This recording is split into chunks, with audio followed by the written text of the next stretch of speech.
Hi there, my name is Blake Krellin and I'm the Luxury Collision Consultant for Birchwood Collision Centre, Pointe West. On a day-to-day basis, my first job is to be the first point of contact for customers when they come into the shop with their damaged vehicles. Whether they're here for an estimate or their repair appointment, I'm going to sign in their keys, get their files made up, get any signatures I need from them, and make sure that they get into a rental vehicle if needed.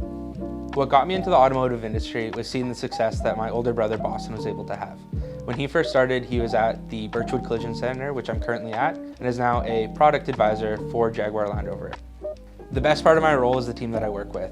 It's a bunch of fun-loving individuals, and we keep it really light around the office, which is important because when people do crash their vehicles, it can be a very stressful time for them, and unfortunately sometimes we do get some of that stress projected onto ourselves. So being able to laugh and have a fun office environment is really important for this role and helps keep us happy. The most challenging part of my role is really dealing with the many different delays that can occur throughout the collision process, whether it be supply chain issues with parts due to the COVID-19 pandemic or dealing with paint color matching. All of these are certain things that can be hard to relay that information to the customer to explain delays in their work. So my job is to be empathetic when explaining these things to the customers and being understanding to their situation, because the collision process is not a fun one for any customer to deal with.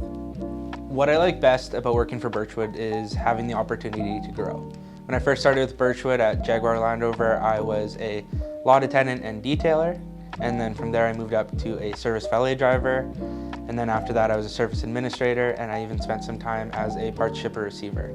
Now I'm in my current role, and I feel like I've been able to work every role in the automotive industry I possibly could beneath where I currently am. My advice for anyone looking to get into the automotive industry is to just take the leap. Once you get in and you prove you're a hard worker, people are going to notice, and there's going to be tons of opportunity for you to really establish yourself and make a career out of it.